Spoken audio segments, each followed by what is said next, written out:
This is the Kia Stonic, Kia's rival to the Nissan Juke and the Hyundai Kona.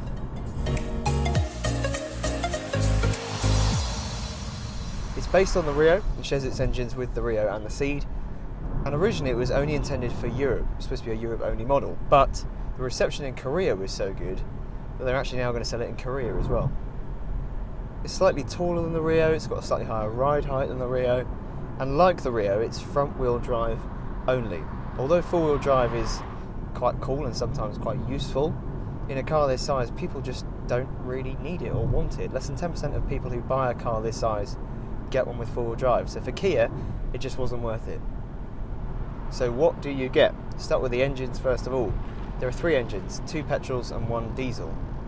The entry-level engine is a 1.4 litre 4-cylinder, and that's got 98 brake horsepower and 98 foot-pounds of torque. 0 to 60 takes 12.2 seconds, and the top speed is 107 miles an hour, and it will get about 51 miles per gallon. But that is the basic engine, so it's the least powerful, the least well-performing, and the least economical as well. Moving up from that, you've got a 1 litre 3-cylinder engine that's got 118 brake horsepower, 126 foot-pounds of torque. That'll do 0 to 60 in 9.9 seconds and go on to 115 miles an hour. And it will get 56 miles per gallon. So if you're going to get a petrol engine, to be honest, that's the one you want. Then there's a diesel. It's a 1.6 litre and it's got 108 brake horsepower and 192 foot-pounds of torque. 0 to 60 takes 10.9 seconds and the top speed is 112 miles an hour. But it will get 67 miles per gallon. At least that's what Kia claims it will do. Now the diesel engine is the one that I've spent most of my time in today. And actually it's a pretty good engine. It's a little bit noisy, but it pulls very smoothly, and actually, considering it's a diesel, it revs quite high. It revs quite nicely up to about 3,500 RPM, and then after that it's dead, but there's only another 1,000 RPM. The petrol I've had less time in, but it is the same engine that's in the Rio, and I have spent quite a bit of time driving the Rio, and it's quite a good little engine.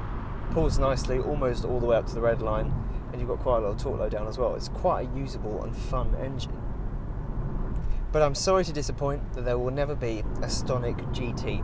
There will never be a fast Stonic, and it does kind of make sense. I mean, I don't know many people who would want a fast B-segment SUV, front-wheel drive, hot hatch, fast car kind of thing. I don't think many people would buy that.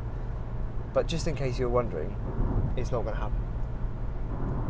The steering is a lot sharper than I thought it would be, but actually, I think the steering is slightly nicer in the diesel than it is in the petrol. I don't know whether it's just because there's slightly more weight over the nose, but they're both quite light and quite pointy. You make little movements and you can feel the car reacting to them. The suspension is quite stiff actually, but not uncomfortable. And actually, because the suspension is more or less the same as in the Rio, and this doesn't ride too much higher than the Rio, to be honest, it feels quite similar to drive. It's not rolling around all over the place. It doesn't feel like a particularly big car either. Yeah, it's not too bad at all actually. Gearbox, both cars I've driven today have had 6-speed manuals, and it's a good gearbox. It is actually a really good gearbox. It's not quite as good as the Picantos. The Picanto in my mind still has one of the best gearboxes of any small car around, but it's pretty good. It's getting pretty close. Now at the moment there are just 2 trim levels to the Stonic. You've got 2, level 2, and you've also got the first edition. Now it's just over 16,000 for the entry level 2 with a 1.4 litre petrol engine, and then the 1 litre petrol engine is an extra £700, and in my mind that would be £700 very well spent. If you want a diesel, it's £17,795. If you want a first edition model, well, that'll be £19,695, and then about £800 extra for the diesel. That is quite a lot of money, and eventually that will become a level 3 or level 4 trim level. Now, apart from the fact you get two-tone paint on the first edition and you don't get that on the 2, there isn't a huge amount else that I would miss particularly. If you look at the specs, the 2 is already very well specced. And there are other things that you can add in as options without having to pay all that extra money for the first edition. So I would think I would be interested in a level 2 as opposed to a first edition.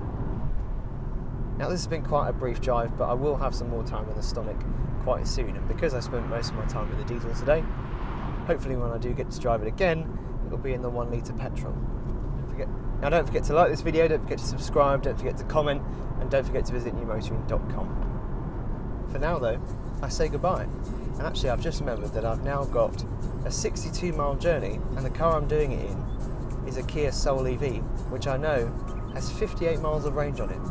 So for all I know, I may never film another video. So if that's the case, I mean, goodbye forever.